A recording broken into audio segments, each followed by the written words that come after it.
Thanks, SG, for affording us this opportunity to have this interview.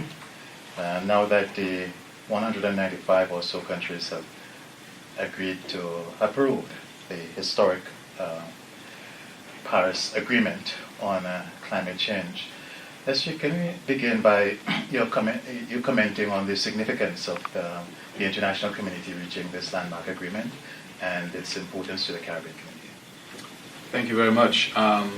First of all, let me say that we left Paris with many of our objectives being addressed in the agreement. For quite some time, we've been talking about the impacts of climate change on our community. That it's an existential issue for us, and it's not something that is coming, it's something that we are experiencing now. We've had some recent extreme weather events, really odd weather events and extreme, in several of our member states, Dominica, St. Vincent, St. Lucia, more recently the Bahamas. So we have begun to feel the climate change, the impact of climate change. We've also seen coral bleaching, which is a significant issue for us since it has an impact on the marine food chain and eventually could impact our fisheries. So for us, this agreement is significant, it's important. It's an effort to cut back the trend of global warming in a more predictable manner.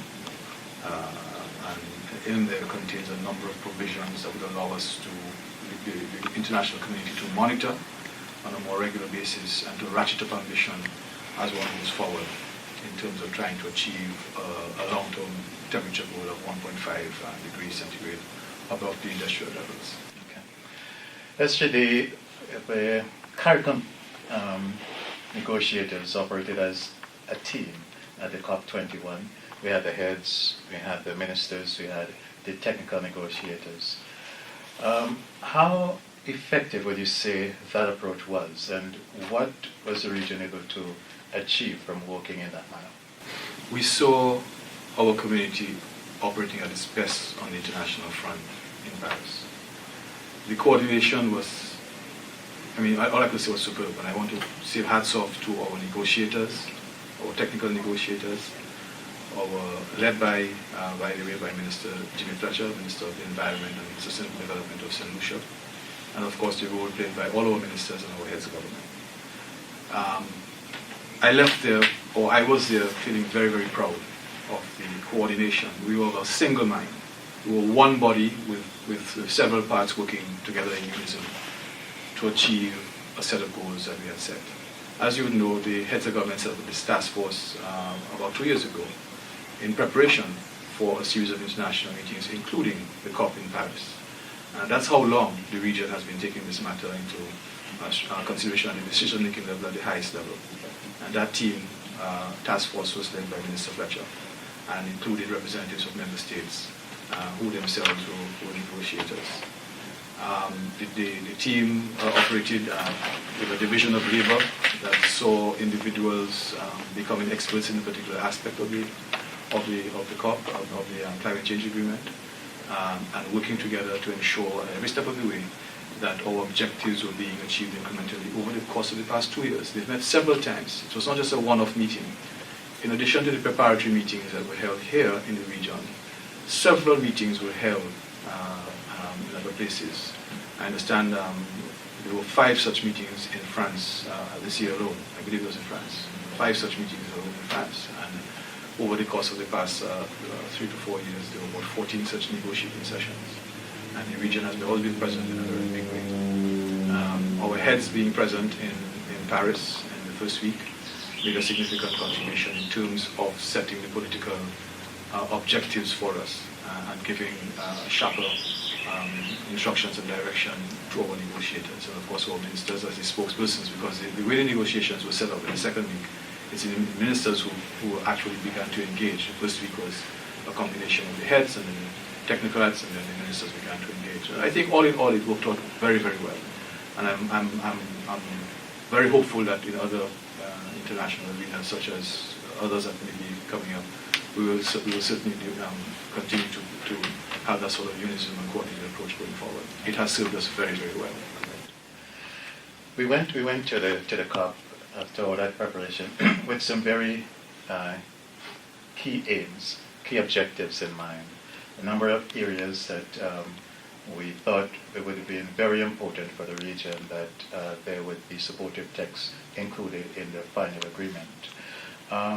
In terms of those issues, what was the region able to achieve?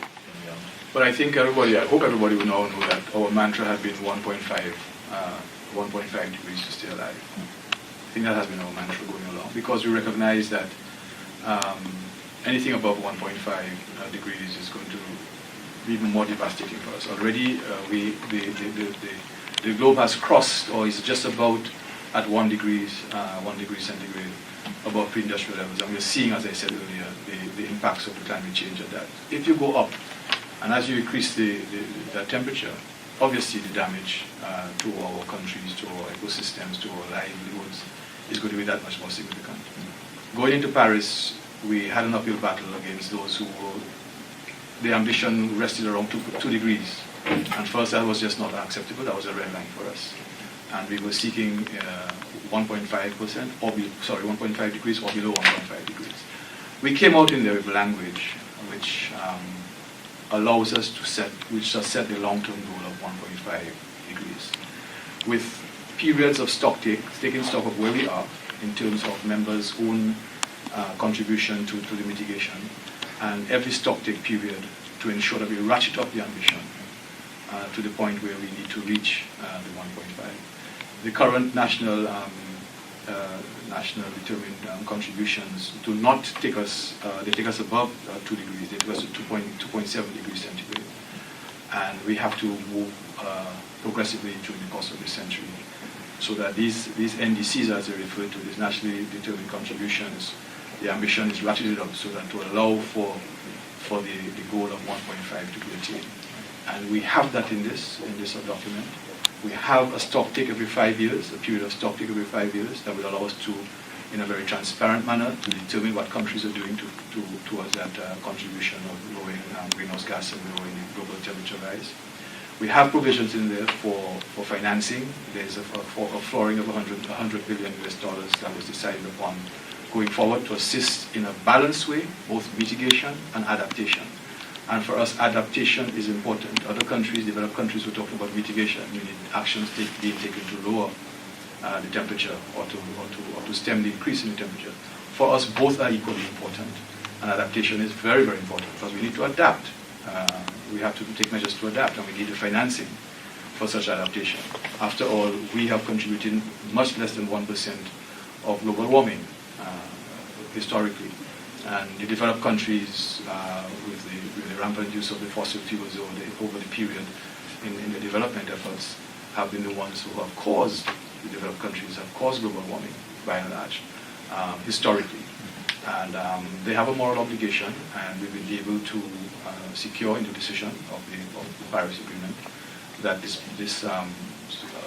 base fund of 100 billion per year, and with a decision as well to mobilize resources to continue ratcheting up the effort to assist the most vulnerable.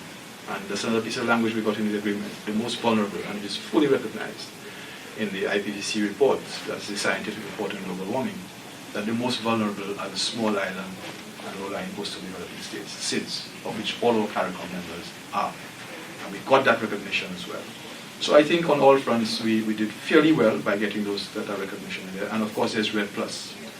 REDD+, which is very, very important to both Guyana and Suriname, with their extensive forest reserve, and other countries. No matter how small the forest reserves are in some of these countries, relative to the size of the country and the footprint, it's going to be important and significant. And REDD+ allows, as Guyana has shown, for conserving your forests as a carbon sink, and thereby making a contribution towards the mitigation of global warming. Very, very important instrument. But if we're going to be conserving our forests, of course there has to be some assistance in doing so, as well as recognition and compensation for doing so. And I think we also achieved that. So I think all in all, most of our issues were addressed in one way or another. There's not one of the 5 or 6 issues we went to Paris that's not in some way reflected in the agreement. And again, the kudos to our negotiators and to our policymakers and to the efforts that we made collectively. Yeah. Well, with that outstanding achievement, the next question would be, how do we move forward from here as a community? There's lots to be done. There's lots to be done. The agreement is just the basis now for moving forward. We need to ratchet up our capacity both at the regional level and at the national level. If we're saying that there's resources that need to be made available to us, we have to be able to access those resources. We have to be able to take steps towards adaptation, take steps towards mitigation. And the mitigation front for us, renewable energy is a critical part of it. And there's going to be a lot of investment required in the area of renewable energy.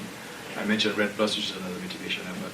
And on the adaptation side, lots needs to be done to adapt our entire countries in terms of the onslaught of climate change. And the resources need to be made available by developed countries. But we must also be able to have the capacity to prepare for those, whether it's in terms of preparing projects or in terms of engineering. There's a whole slew of areas that we need to work together collectively. The Climate Change Center, of course, the CARICOM Community Climate Change Center is going to have a critical role in coordinating that effort among our member states. And there you go again. The Climate Change Center was set up, I believe, as far back as 2004 or thereabouts, probably even a little longer than that as a project.